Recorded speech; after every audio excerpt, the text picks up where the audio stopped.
consider that if someone believes the biblical teaching about Armageddon is actually true, they need to realize that the Bible doesn't tell them to make this happen. It tells them to not participate in the political world corruption that brings this about. Consider that the Bible in the book of Revelations, it describes the world as coming underneath the control of Babylon. So a world corrupt political system, which is ruled by the beast, the Antichrist, the kings of the earth, the whorer of Babylon, and this is all ushered in by the four horsemen of the apocalypse. It's death, famine, disease, pestilence, war. The Bible doesn't say that Christians should be trying to make this happen. It says all of this corruption is going to happen, and you should recognize it when it happens, and you should come out from among it. You should not participate in it. It says, come out from among them, from all of this corruption, lest you suffer for their sins. So it says, come out of her, my people, so that you will not share in her sins. Just think of this as simply as thinking about death. So Christians believe that they go to heaven after they die, but they generally don't teach that they should go around killing people so that that happens faster, right? They don't teach, oh, we should be going into churches and just wiping people out because that'll cause them to go to heaven faster. That would be insane. But that is no less insane than the people who are viewing this as a means of obtaining, the end of the world and this death and destruction. So for those who don't view the Bible as literally true, or who have a different biblical interpretation of what's actually described in these things by the end times and so on, the idea of trying to actually make these things happen in a real way is morally indefensible. Consider we have the four horsemen of the apocalypse. Just consider the horsemen of war.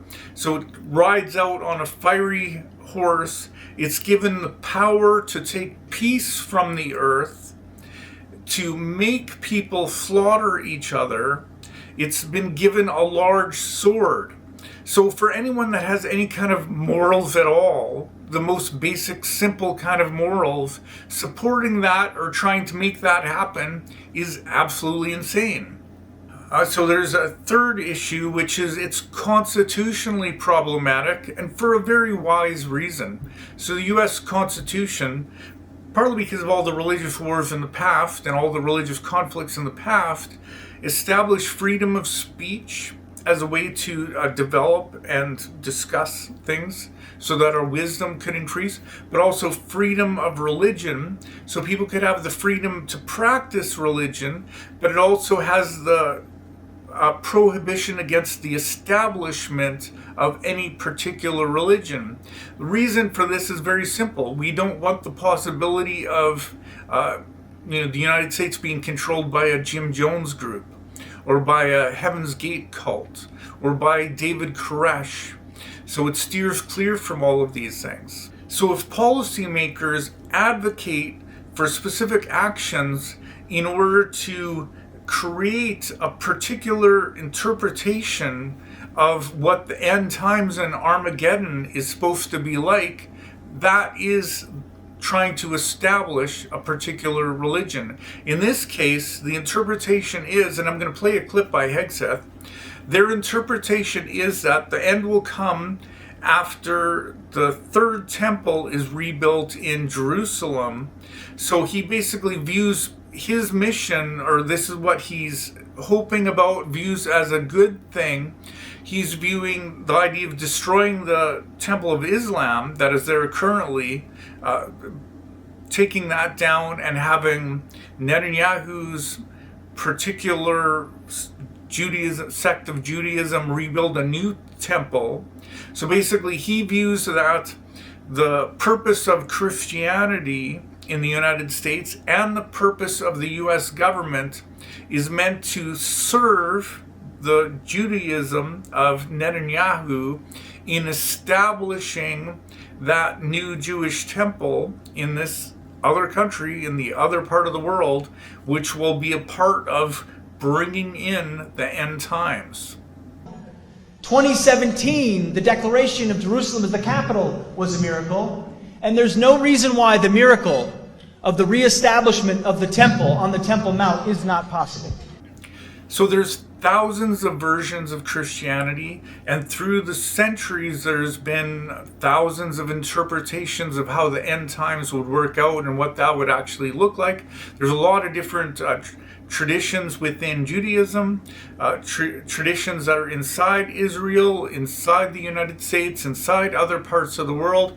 The particular version that Hegseth is advocating for is that there will be the destruction of the Islamic temple in Jerusalem, and that this would be rebuilt by Netanyahu's particular Jewish sect, and his group would be expanded, would become dominant, and that this process would be a part of ushering in the end of the world, ushering in the Armageddon.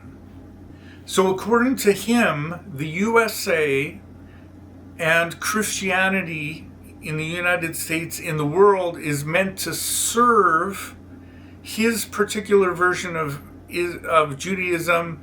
His particular leadership in Israel is meant to serve so that this temple can be recreated. Now, even if that was in the United States, the Constitution prohibits trying to establish a particular religious group, any particular interpretation of Christianity or interpretation of Judaism. So we would not want Jim Jones and his Kool-Aid to be in leadership in the United States. That would not be good for the United States. It would not be good for the entire world. We wouldn't want the Heaven's Gate cult leading the United States or being a major part of the political policy, or David Koresh, or any of these groups. What is happening now is no less insane. So there are, of course, other motivations that they'll say which are motivating their war in Iran. So you do have to consider all the explanations that are given and address all of them. Think about the rationale of all of them. But in this context, even if you would look at the other motivations, you still need to think about how this particular motivation is creating bias. Think about these things. If someone believes a war has prophetic significance, a war advances a sacred timeline. If that is what they believe, then they will naturally downplay costs. They will naturally overstate threats, embrace flimsy justifications, reject diplomatic alternatives, treat escalation as virtuous rather than dangerous. And that's probably the most important part of this, because you see, if most of us look at this situation and think of, well, there's more death and more destruction, we look at that as bad.